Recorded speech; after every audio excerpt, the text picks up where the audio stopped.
नमस्कार बच्चों, मैं Pratibha Singh holy hearts educational academy Raipur से आपका स्वागत करती हूँ।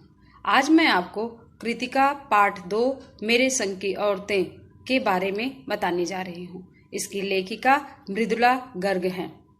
लेखिका बताती हैं कि उनके घर में अंग्रेजों के समर्थक और भारतीय नेताओं के पक्ष वाले दोनों ही लोग रहते थे, किंतु बहुमती होने के बाद भी लोगों को अपने जीवन को जीने का तथा अपने विचारों को रखने की पूरी स्वतंत्रता थी।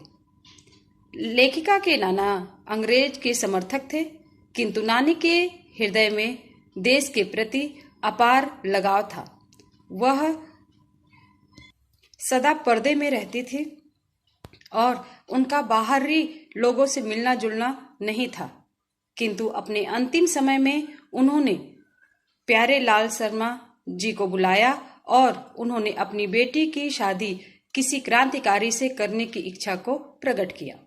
लेखिका अपनी नानी को कभी नहीं देखा था, किंतु उनकी साहसी व्यक्तित्व और देश के प्रति लगाव को सुनकर वह उनसे काफी प्रभावित हुई थी। लेखिका की परदादी लड़के और लड़कियों में कभी भी भेदभाव नहीं करते थे। उनके परिवार में कई पुश्तों से घर में कोई भी लड़की पैदा नहीं हुई थी।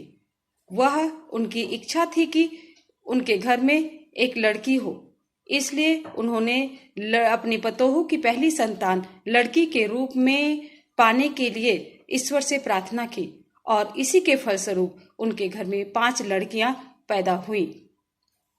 लेखिका की मां कोमल व सुंदर थी।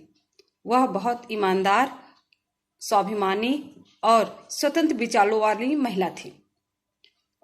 वह अपनी लड़कियों को कभी मां बनकर सीख नहीं दिया और ना ही मां बनकर भोजन बनाकर खिलाया। वह सदैव अपने अध्ययन कार्य तथा संगीत साधना में ही लगी रहती थी। वह इधर की बात उधर कभी नहीं करती थी और सही और साफ बोलती थी। सभी लोग उनसे पूछकर ही कार्य किया करते थे। लेखिका 5 बहनें थीं। पहली बहन मंजुल, दूसरी मृदुला, स्वयं लेखिका दोनों ही हिंदी लेखन के कार्य में लग्नरत थे। रेणुका और चित्रा दोनों ही दबंग स्वभाव की लड़कियां थीं। वह लेखिका नहीं थी। अचला अंग्रेजी की लेखिका थी और छोटा भाई राजीव हिंदी का लेखक था। बड़ी बहन मंजुल और लेखिका दोनों ही एकांत प्रिय तथा शांत स्वभाव की लड़कियां थीं, किंतु यह जिद्दी भी थी। जिस कार्य को करने के लिए प्रण करती थी उसको पूरा करके ही रहती थी। यह लेकिन कभी भी गलत बातों के लिए जिद नहीं करती थी। लेखिका की शादी के बाद जब वह कर्नाटका में गई तो कर्नाटक में स्कूल नहीं था। उन्होंने कर्नाटक के लोगों के सामने स्कूल खोलने का प्रस्ताव रखा और वह जिद पर अड़ गई और इसी के प्रभाव से कर्नाटक के लोगों को स्कूल खोलने के लिए कार्यरत होना पड़ा।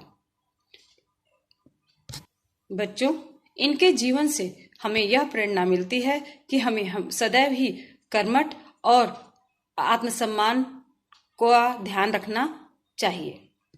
इस पाठ को ध्यान से सुनिएगा, समझिएगा, घर में रहिएगा, सुरक्षित रहिएगा। धन्यवाद।